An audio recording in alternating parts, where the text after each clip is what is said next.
The silence in the small house was a heavy blanket, suffocating Eleanor in her grief.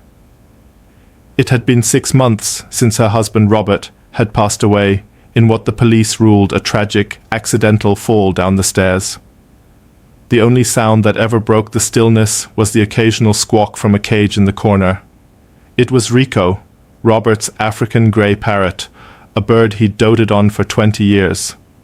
But now, even Rico was mostly quiet, a feathered monument to the life that was gone. One Tuesday afternoon, as Eleanor was dusting a photograph of her and Robert, a voice cut through the silence. "Don't push, Leo. No."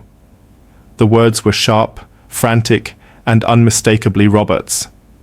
Eleanor froze, her heart hammering against her ribs. It was Rico.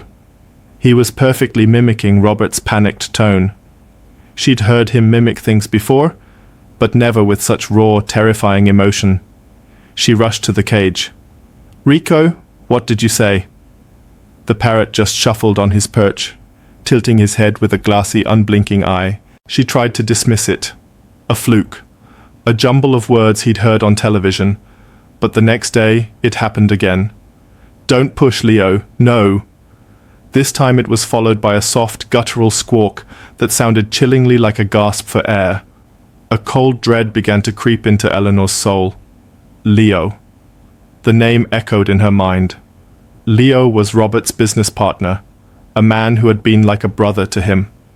He had been the first one at the house after the accident, his face a mask of sorrow. He had delivered a tearful eulogy at the funeral. Days turned into a week, and Rico's outbursts became a ritual of torment. Every time Eleanor walked past the stairs, the parrot would cry out, "Don't push, Leo, no!" It was as if the bird was replaying the final horrific moments of Robert's life. The grief in her heart began to curdle into suspicion, a terrible, poisonous thought she couldn't shake. Could it be possible? Leo was family. It was unthinkable. Yet, the parrot's words were a constant chilling accusation. Her friends told her she was losing her mind, that her grief was making her see ghosts where there were none.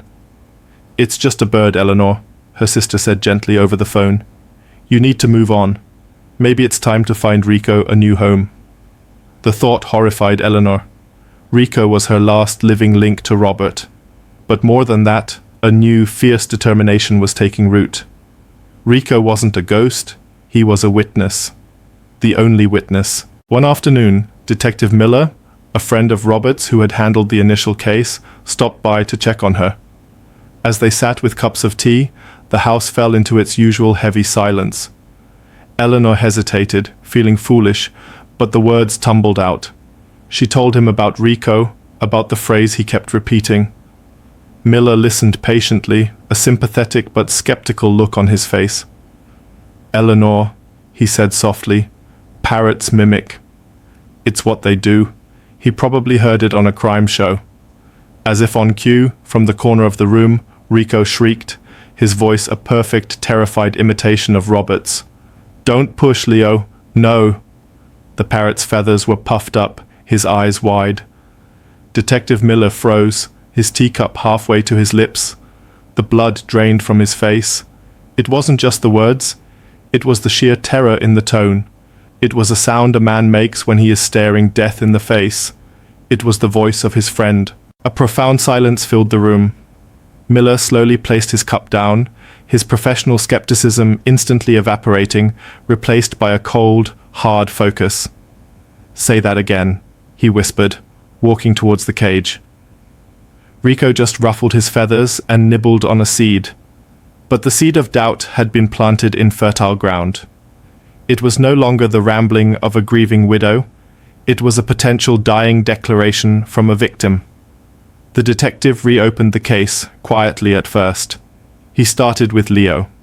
His investigation revealed that Robert's and Leo's company, once prosperous, was on the verge of bankruptcy. Robert, a man of principle, had discovered Leo was embezzling funds and had scheduled a meeting to confront him on the morning of his death. The meeting never happened. Leo had claimed Robert called to cancel, but phone records showed no such call was ever made. The pieces began to fit together with terrifying clarity. Leo was desperate. He knew Robert would expose him, ruining him, and likely sending him to prison. The confrontation at the top of the stairs was no longer a figment of a parrot's imagination. It was a plausible, horrifying scenario. The police brought Leo in for questioning. At first he was cool and collected, denying everything. He laughed at the idea of a parrot being a star witness.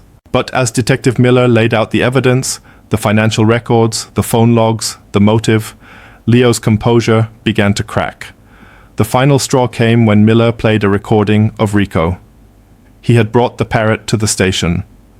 In the sterile interrogation room, the bird's frantic cry, "Don't push, Leo, no," echoed off the walls. It was Robert's voice, a ghost in the machine, accusing him from beyond the grave. Leo broke. He collapsed into sobs, confessing everything. He had gone to Robert's house to plead with him, but Robert was resolute. In a moment of panic and rage, as they argued at the top of the stairs, he had pushed him. The news was a gut-wrenching validation for Eleanor. Her Robert had been stolen from her. But now, the truth was out. Justice would be served. That evening, she went home and stood before Rico's cage. The house was still quiet, but it was a different kind of silence now.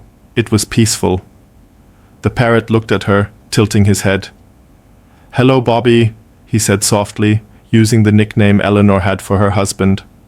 Tears streamed down her face, but for the first time in months, they were not tears of sorrow, but of gratitude. The small feathered creature had not only kept her husband's memory alive, he had spoken for him when he no longer could.